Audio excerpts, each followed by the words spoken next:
আসসালামু আলাইকুম। আশা করি সবাই ভালো আছেন। আমি আজকের ভিডিওতে একটা গুরুত্বপূর্ণ টপিক শেয়ার করব, তা হলো আইরিশ সিটিজেনশিপ সম্পর্কে অনেক মিডিয়াতে বিভিন্ন ধরনের কনভারসেশন দেখা যাচ্ছে, যা হলো আইরিশ সিটিজেন 5 বছর থেকে কি 8 বছর হতে যাচ্ছে। তারই কিছু ইনফরমেশন আপনাদের সাথে শেয়ার করব। আয়ারল্যান্ডের সিটিজেনশিপের নিয়ম কি 5 বছর থেকে 8 বছর হতে যাচ্ছে, এই বিষয়টি নিয়ে অনেক আলোচনা চলছে।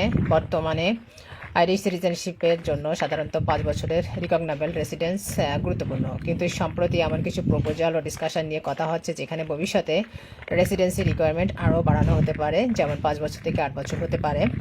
ইংলিশ ল্যাঙ্গুয়েজ রিকোয়ারমেন্ট আসতে পারে। অ্যাপ্লিকেন্টের এমপ্লয়মেন্ট ও ফাইন্যান্সিয়াল কন্ট্রিবিউশনকে আরও গুরুত্ব দেওয়া হতে পারে। তবে গুরুত্বপূর্ণ বিষয় হলো এখন 5 বছর থেকে 8 বছর করার কোনো নতুন আইন কার্যকরী হয়নি। তাই আপনারা বিভিন্ন মিডিয়ার পোস্ট দেখে ভয় পাবেন না এবং নিজের সিটিজেনশিপ প্ল্যান পরিবর্তন করবেন না।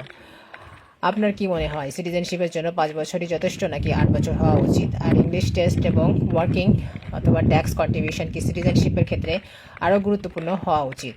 আপনাদের মূল্যবান মতামত কমেন্টে জানাতে পারেন।